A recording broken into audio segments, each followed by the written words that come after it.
and I know I might be in the minority here, but I've been hearing talk that they might look to add UConn as a basketball only member. I would actually like to see them add UConn as a football member, and I know that sounds crazy. I made a comment. I don't know if you heard me talking about UConn. There's rumors out there that the Big 12 is looking at UConn as basketball only member, and I'm thinking, why not add them for football? I know they haven't been good lately, but they were okay last year, and I think Jim Mora Jr.'s got them on the rise again. And we've all seen with UConn, if they get in a conference that's gets more national recognition and they're making more money, I think they can compete, or at least get to the point where they can compete.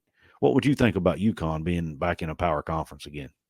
It's crazy. A couple of years ago, I would have said, no way in hell would you add UConn. Yeah. But when you see this past season, you saw the success they had. They had like 7 or 8 wins this past year in football. Mm-hmm. Clearly, they're in the Final Four with basketball. I think you add both, because at the end of the day, if you add both, you're adding that entire Northeast market, the whole Connecticut, New England area. I'll tell you what, it's a very rich area in talent in terms of especially underrated recruits, especially for football. And I think if you're able to add that, you're kind of dipping into that point where you're now getting towards the upper portion of the East Coast, and you're kind of enticing it. Because eventually, let's say something happens down the road where, let's say like in 2030, maybe something happens with the ACC, or in terms of just, it's just not working out, where the ACC is looking to expand, and maybe Syracuse isn't a part of it. Look at Syracuse up there. You know what I mean? That could potentially be something. But I think when you look at UConn, that would be a great ad with basketball and football, especially when they get that type of money. I think it'd be a good ad. Yeah, and they're an independent, so you don't have to worry about paying a conference buyout fee. Yeah. I don't know why you wouldn't add them. And so to me, that whole basketball only thing's a little odd, unless UConn just doesn't want to be in a conference. Yeah. That's the only thing I can think of. And why wouldn't, if you have the opportunity, why would you not? Yeah, why would you turn down millions of dollars? And I just think that the days of adding teams is just a basketball only type of conference. That's saved for like the Big East and teams like that. When you're in the Power Five, you're looking to add quality schools that'll bring a revolving amount of athletics in there. That's what you truly want. Yeah. Jim McCroy, he's one of my channel members. He says, thanks for joining the show. I appreciate that, Jeremy, man. I really do. Thank you. He also says he loves the fact that a WVU and Pitt fan can have a logical discussion. We're one of the very few, I can tell you that. Yeah. Hey, we might talk we'll talk some trash on Twitter about the opposing teams. Mm-hmm. But it's all in fun. It's never personal. And we know that. At least it's not from our perspective. Yeah. Jason O says UConn won't leave the Big East just for basketball. They would only leave to place their football team in a conference, and that makes sense. I mean, why would you? The Big East basketball conference is. I mean, obviously you've got Creighton, and you had Creighton in the Final Four. I mean, Elite Eight, so they're doing well. I mean, and UConn in the Final Four. Maybe, and everybody's picking them to win a national title. Xavier had a good year. I mean, Big East is a heck of a basketball conference, man. So but if you've got a chance to put your football team and your basketball team in a Power 5 conference where you can bring in probably 2 to 3 times the money you're making now, why would you not do it? It just makes no sense to me, unless the Big 12, from a TV perspective, saw that, hey, they're not additive to their TV deal. I don't know. Yeah, I would tell Jason on this one, man. If a Power 5 conference is willing to take you, especially for football, it's going to be a package deal. The Power 5 conference is not just going to take football or just take basketball. It's going to be the full package. And I think at the end of the day, that's a major benefit just in terms of money. I agree the Big East has great basketball, but they don't have any money in that conference. If the Big 12 comes calling and says, hey, well, look, we'll take you both, I can tell you this right now. UConn is jumping within seconds. It's not even a question at that point. Brian McGuinn, and I'm not sure what Brian's connection is. Brian, maybe you can enlighten us in the comments as to where did you get this information? But he says UConn proposed a scheduling sling with Big 12 to play X number of Big 12 teams per year as out of conference. Schedule alliance similar to Notre Dame. Why not just be a member of the conference?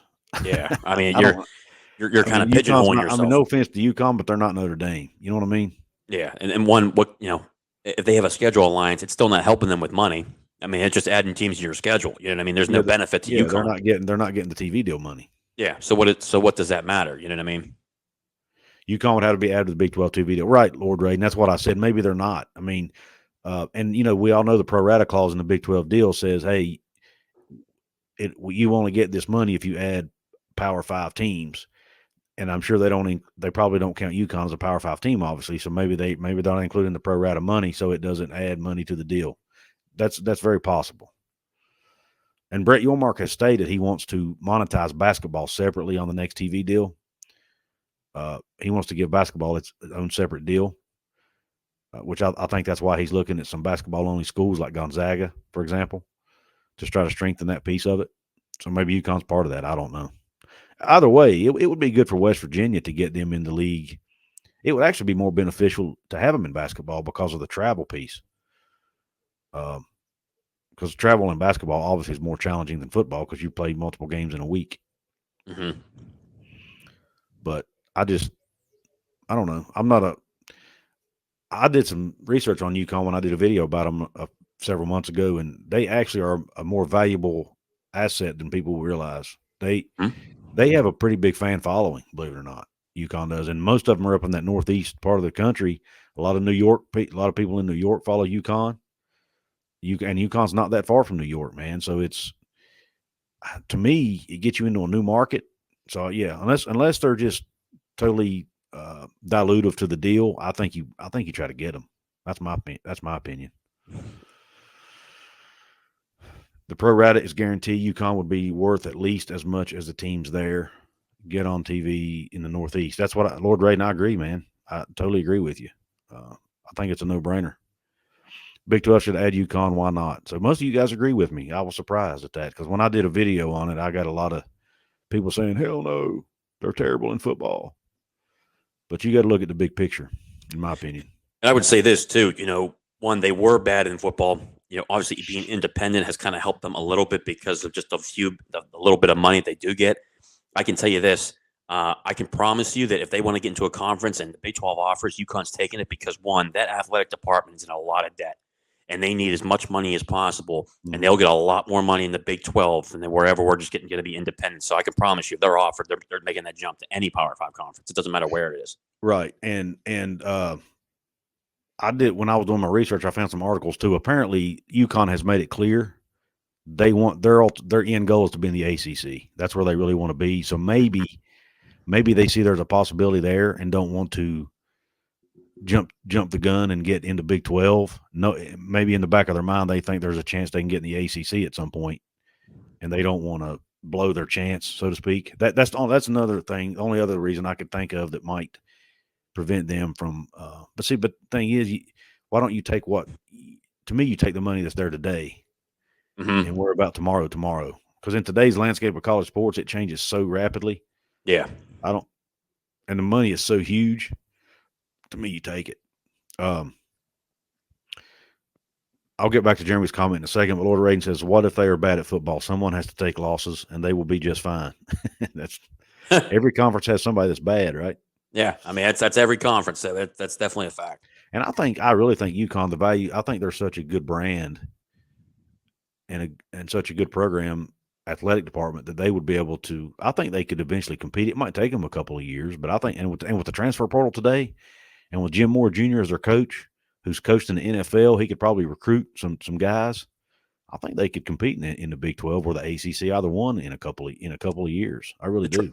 Yeah, and I agree with you there, Couz, that the transfer portal has changed everything. Where a team would need at least 4 or 5 years to figure out what they're going to do, how they're going to build their team. The transfer portal has changed everything.